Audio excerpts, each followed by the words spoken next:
Hello student, today I discuss about Bohr's atomic model.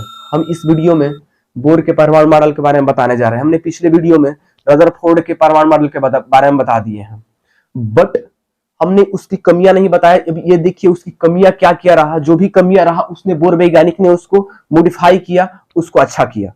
देखिए, जब ये बोर वैज्ञानिक ने रदरफोर्ड के जो भी वो बातें बतलाया था उसको सही तरीका से साबित करने के लिए उसने मैक्सवेल के विद्युत चुंबकीय सिद्धांत को अपनाया। मैक्सवेल के विद्युत चुंबकीय सिद्धांत के अनुसार जितने भी इलेक्ट्रॉन हैं वो एक समय ऐसा होती है कि इलेक्ट्रॉन अपना इलेक्ट्रॉन का जो एनर्जी होती है वो लूज करना स्टार्ट कर देते हैं।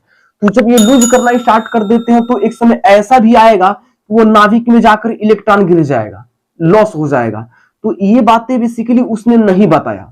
ये मान लीजिए न्यूक्लियस है, नाभिक है, ये नाभिक है, न्यूक्लियस है।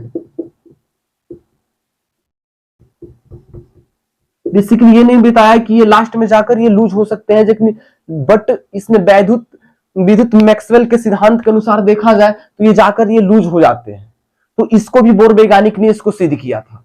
और बेसिकली ये भी बताया इसने, वो रदरफोर्ड ने ये नहीं बताया कि उसने कहा था ना कि जितने भी कोई भी मान लीजिए परमाणु ले लिया, हमने सोडियम का ही परमाणु हमने ले लिया, सोडियम का परमाणु है, सोडियम का परमाणु है, ये न्यूक्लियस है। तो उसने कहा था कि प्रत्येक जो आप लोग के इलेक्ट्रॉन जो चक्कर कर रहा है ना, उस प्रत्येक कक्षक के लिए, ऑर्बिट्स के लिए उनका जो ऊर्जा होते हैं ना वो या तो हस्यमान होंगे या एक दूसरे को अवशोषित करते रहेंगे, जबकि ऐसा नहीं है। वो प्रत्येक के लिए, कक्षक के लिए अपना अपना सीमित होते हैं, कितना कितना ऊर्जा होते हैं, जबकि अभी उसने रदरफोर्ड में कमियां था। तो इसको भी उसने सुधारा। उसने बताया कि प्रत्येक कक्षक में कितना कितना इलेक्ट्रॉन होते हैं, उसको इसने बताया बोर वैज्ञानिक ने। देखिए इसने क्या क्या बतलाया। बोर वैज्ञानिक ने सबसे पहले यह बतलाया ना कि जो किसी भी परमाणु में जब इलेक्ट्रॉन चक्कर लगाते रहते हैं, मान लीजिए किसी सोडियम का ही परमाणु ले लिए और इसमें इलेक्ट्रॉन चक्कर लगाना स्टार्ट कर रहे हैं, तो यह कितना का इसमें जो कोणीय एक संवेग होते हैं, एंगुलर मोमेंटम, जिसे MVR बोलते हैं, इसका जो क्या होते हैं, कोणीय जो संवेग होते हैं h/2π के गुणांक होते हैं। जो कोणीय संवेग होते हैं उसका h/2π के गुणज होते हैं, तो उसी के अनुसार इसमें उतना ही ऊर्जा के साथ इसमें चक्कर लगाना स्टार्ट करते हैं। और जो इसमें n से मल्टीप्लाई किया, जहां n क्या है, ये 1 2 3 डॉट डॉट, ये बेसिकली हम 1 2 3 ये बताते हैं क्या है।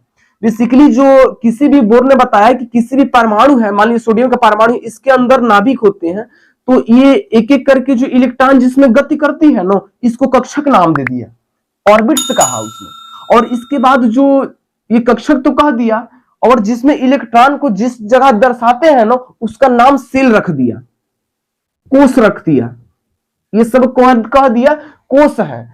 तो इसी सब को कोष को दर्शाने के लिए उसने क्या लिया, KLM डॉट डॉट ऐसे ही ले लिया। और KLM जो कोष होते हैं, सेल होते हैं, इनको दर्शाने के लिए 1 2 3 डॉट डॉट करके नंबर ले लिया, संख्या ले लिया, जिसे क्वांटम संख्या कहते हैं। यही क्वांटम संख्या है, 1 2 3 जो देखा है बेसिकली यही क्वांटम संख्या है। यही इसने बोर ने अपना अलग अलग नियम दिया और कहा ना कि जितने भी ये इलेक्ट्रॉन जो कक्षक दिख रहे हैं, ऑर्बिट्स दिख रहे हैं, वो प्रत्येक के लिए अलग अलग होते हैं। थैंक्स। यही ये बोर का परमाणु मॉडल था। अब हम अगले वीडियो में ये इलेक्ट्रॉन को दर्शाना सिखाएंगे, इलेक्ट्रॉन को कैसे कहां दर्शाते हैं।